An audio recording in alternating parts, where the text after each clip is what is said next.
Almost 50 years ago, the last congressional hearings into MKUltra took place just a short walk from here in the Dirksen Senate Office Building. At those hearings, convened in August and September of 1977, representatives of the CIA told Congress and the American people that its 25-year effort to control human behavior had been a colossal failure. Because I believe Congress was never told the truth about what this program actually achieved. In fact, I believe the agency misled Congress in 1977 when it characterized MKUltra as a failure.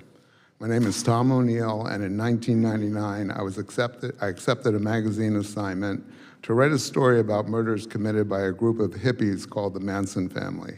For those unfamiliar with this horrific episode of American history, in the summer of 1969, 4 young people acting on the orders of a cult leader named Charles Manson went to the home of movie director Roman Polanski and murdered everyone they found there, including his 8.5-month pregnant wife, the actress Sharon Tate. The victims were complete strangers to their killers. The following night, Manson's followers murdered another couple in the same grisly fashion. At the time I accepted the assignment, I'd never heard of MKUltra, and I wouldn't for another 2 years after I'd missed countless deadlines, lost the assignment, and fallen down a nightmarish rabbit hole trying to answer the question I couldn't quite shake. How had Manson, a barely literate ex-con, acquired the ability to persuade ordinary young people to murder complete strangers simply because he had told them to? The pursuit of the answer to that question led me to Dr. Louis Julian West, known to his friends as Jolly. West was one of the most influential psychiatrists in America. During his career, he crossed paths with some of the most controversial events of the 20th century, including the Patty Hearst kidnapping case and the aftermath of the John F. Kennedy assassination investigation. In 1977, West was one of 7 academic researchers named in a front-page New York Times story alleging that the CIA had used American universities, hospitals, and prisons as secret laboratories for experiments involving LSD and other drugs on unwitting human subjects. West vigorously denied the allegations. He acknowledged that the agency had approached him, but insisted he had refused because he said LSD was too dangerous and unpredictable to be used on humans. He added that he limited all of his research with LSD to animals. The revelations in the Times led directly to the congressional hearings held later that year. West's denials, however, were effective. He was never investigated, and his name never came up at the hearings. I'll spare you the long and tedious story of how my Manson reporting led me to West, except to say that I eventually learned that in 1967, when Manson transformed into the cult leader we are familiar with today, he and his followers were receiving free medical care at a clinic in San Francisco, where West had established a base of operations for a research project he was conducting nearby.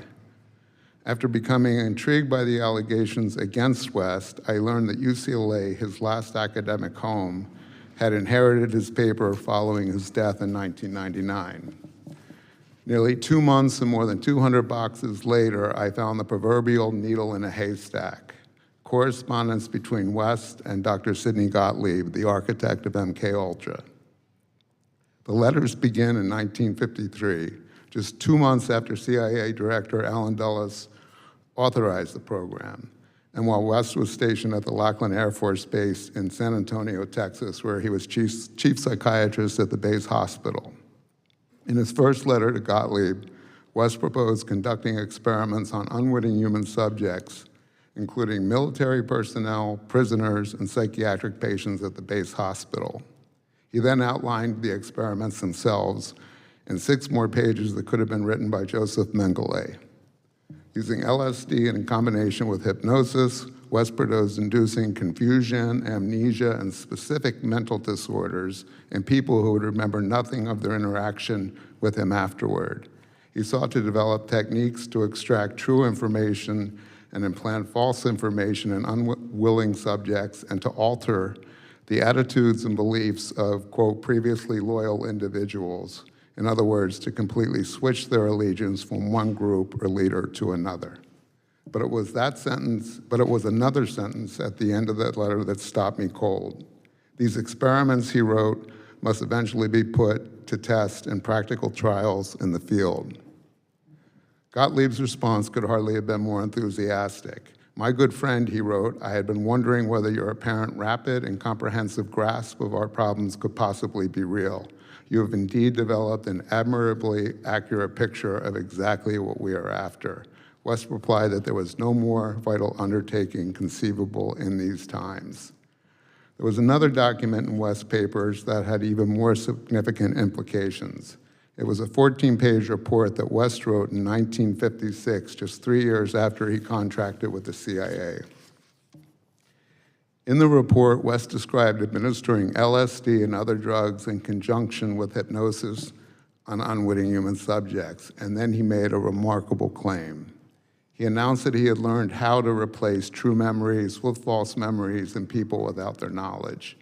In other words, he clarified, it has been found to be feasible to take the memory of a definite event in the life of an individual and, through hypnotic suggestion, bring about the subsequent conscious recall to the effect that this event never actually took place, but that a different fictional event actually did occur.